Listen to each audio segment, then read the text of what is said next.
போட்டித் தேர்வு மாணவர்களுக்கு வணக்கம்.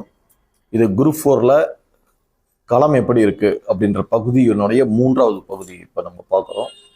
இந்த பகுதியில் என்ன சொல்ல வரேன் அப்படின்னு பார்த்தீங்கன்னா, இந்த 75 தமிழ் 100 மேக்ஸ் 25 இருக்கும்பொழுது இந்த 75 இருக்கு பார்த்தீங்களா, இந்த 75 தான் உங்களுடைய வெற்றியை டிசைடிங் ஃபேக்டர். ஏன்னா எல்லாருமே பார்த்தீங்கன்னா தமிழ் தமிழ் தமிழ் தமிழ் படிக்கிறாங்க. எல்லாருமே பார்த்தீங்கன்னா அடுத்து மேக்ஸிமம் பார்த்துக்கிறாங்க. நிறைய மாணவர்கள் தமிழ்நாடு முழுவதும் பார்த்தீங்கன்னா நிறைய பைத்தியங்க எல்லா இடமே இந்த தமிழும் மேக்ஸையும் நல்லா ட்ரெயின் பண்ணுங்கன்றாங்க, ட்ரெயின் பண்ணிடுறாங்க. இந்த 75 அப்படின்றது ஒரு பெரிய கடல் மாதிரியானது. அதில் எப்படி படிக்கிறது? அதில் தான் நான் சொன்னேன் பார்த்தீங்களா, பிளானிங்னு சொன்னேன் பார்த்தீங்களா, இந்த பிளானிங்கோட அந்த எக்ஸ்பெக்டட் கொஸ்டின்ஸ் எது, ப்ராபபிள் கொஸ்டின்ஸ் எது, ஃப்ரீக்வெண்ட்டாக வர்ற கொஸ்டின்ஸ் எது, இதை முதல்ல நல்லா ஐடென்டிஃபை பண்ணணும். அது மாதிரி ஐடென்டிஃபை பண்ணி செட் ஆஃபாக படிச்சீங்கன்னா சூப்பராக அதில் உங்களால் ஒரு 65 மதிப்பெண்களை எடுக்க முடியும். 65 கொஸ்டின்ஸ் நீங்கள் போடலாம் அதில். அந்த மாதிரி பண்ணீங்கன்னா நிறைய பேர் பார்த்தீங்கன்னா இதில் தான் வீக் ஆகுறாங்க. அதுலேயும் பார்த்தீங்கன்னா நிறைய பேர் ஒரு குறிப்பிட்ட சப்ஜெக்ட் மட்டும் அவங்களுக்கு பிடிச்ச சப்ஜெக்டாக இருக்குது, ரொம்ப எளிமையாக இருக்குது, இதை மட்டும் படிக்கிறாங்க இளைஞர்கள். அதில் குறிப்பாக பார்த்தீங்கன்னா பாலிட்டி. ஏன்னா இப்போ பாலிட்டியில் 15 கொஸ்டின்ஸ்னு பிரித்து கொடுத்துட்டாங்க. அதனால் பாலிட்டியை படிச்சிடுறாங்க.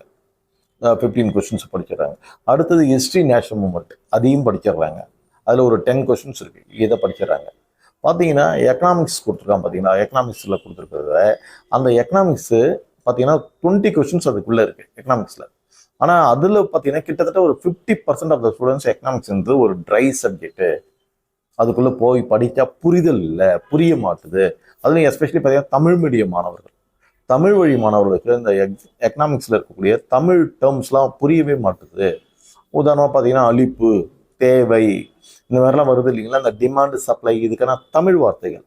இந்த தமிழ் வார்த்தைகளை உங்களுக்கு புரிதல் இல்லாமல் இருக்குது அப்படின்ற ஒரு சூழ்நிலை இருக்குது. அந்த டேர்ம்ஸும் புரிய மாட்டுது, அதில் என்ன சொல்ல வராங்கன்னு புரியல இல்லையா. உள்நாட்டு உற்பத்தினா என்ன, ஜிடிபினா என்ன, என்எல்பினா என்ன, இதெல்லாம் சிஆர்ஆர் இதுனா என்ன, ரெப்போ ரேட்னா என்ன, பேங்க் ரேட்னா என்ன, இதெல்லாம் அவங்களுக்கு புரிய மாட்டுது. ஸோ அதனால் என்ன பண்ணுறாங்க, அவங்க அந்த எக்கனாமிக்ஸில் கொஞ்சம் வீக்காக இருக்காங்க. ஸோ எங்கெல்லாம் யார் வீக்காக இருக்காங்களோ அதை ஸ்ட்ரென்தன் பண்ணணும். ஏன்னா 20 கொஸ்டின்ஸ் கண்டிப்பாக. அதனால் இப்போ என்ன இருக்குன்னா, இந்த 20 கொஸ்டின்ஸ்னு கொடுத்ததுனால கண்டிப்பாக அதுலேயே இப்போ ஸ்ட்ரென்தன் பண்ணி வருவாங்க.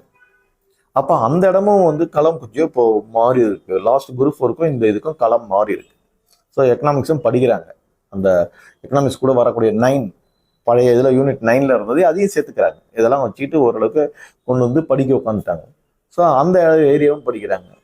அதுக்கு பிறகு பார்த்தீங்கன்னா அதை விட இன்னும் முக்கியமாக இன்னொரு 20 கொஸ்டின்ஸ் பார்த்தீங்கன்னா தமிழ்நாட்டில் வரக்கூடிய கல்ச்சர், ஹிஸ்ட்ரி, அந்த டாப்பிக்கே படிச்சிடுறாங்க.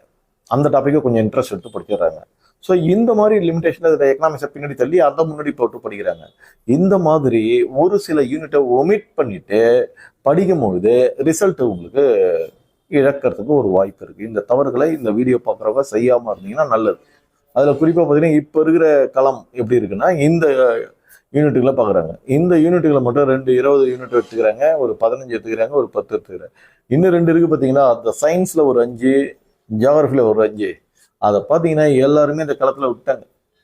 5 கேள்வி தானே, பரவாயில்ல விட்டுருவோம் அப்படி. அதுவும் எஸ்பெஷலி சயின்ஸு விட்டுறாங்க.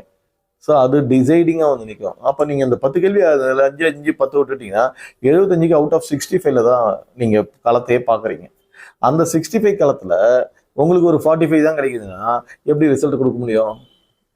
நீங்கள் அவுட் ஆஃப் இதில் 125 தமிழ் சேர்த்து 125க்கு நீங்கள் 120 வந்தால் கூட இதில் ஒரு 45 தான் வந்தால் 165ல் தான் நிற்கும்.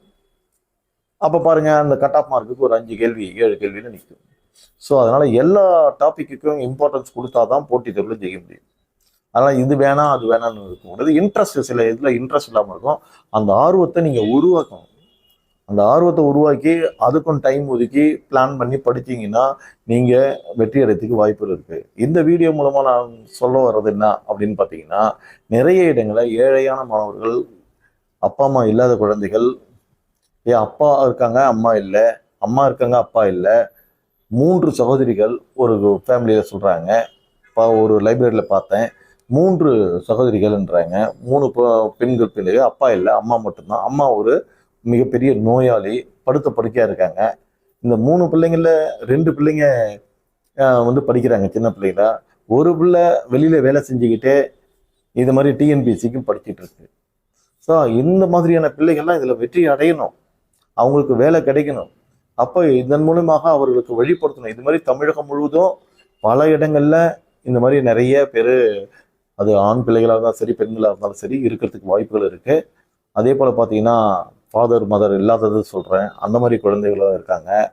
சில பேர் திருமணமாகி குழந்தைகள் இருக்கு, வேலை இல்லாம கஷ்டப்படுறாங்க, சாப்பாட்டுக்கு வழி இல்லைன்ற சூழ்நிலை இருக்கு. அப்புறம் கணவர் சரியான முறையில சம்பாதிக்கல அப்படின்ற இல்லத்தரசிகள் இருக்காங்க. கணவர் பொறுப்பற்ற முறையில குடிகாரராக மது போதையில இந்த மாதிரிலாம் இருக்கிறவங்க இருக்காங்க. அது போன்ற இடத்துல இந்த பெண்கள் வந்து வேலைக்கு போய் ஆகணும்னு பல இடங்கள்ல பல இல்லத்தரசிகள் படுகிறாங்க. இவங்களெல்லாம் வெற்றி பெறணும்னா இது போன்ற வீடியோக்கள் அவர்களுக்கு ரொம்ப பயனளிக்கும். அவர்களுக்கு ஒரு நல்ல வழிகாட்டுதலாக இது இருக்கும். ஸோ வேகா படிச்சுக்கிட்டே போகாம இது போல அங்கங்க பிளான் பண்ணி படிச்சா நல்லா இருக்கும்ன்றது தான் இதனுடைய நோக்கம், இந்த வீடியோ கொடுக்கறது. ஸோ அந்த 75க்கும் நீங்கள் முக்கியத்துவம் தரணும். அந்த 75 முடிக்கிறதுக்கு காலங்கள் கொஞ்சம் அதிகம் எடுத்துக்கும்.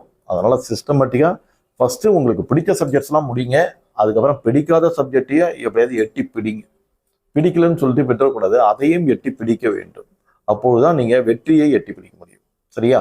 அது எட்டா கனியாக இருந்தாலும் எட்டி பிடிப்பது தான் உங்களுடைய வேலையா இருக்கணும். தேங்க்யூ.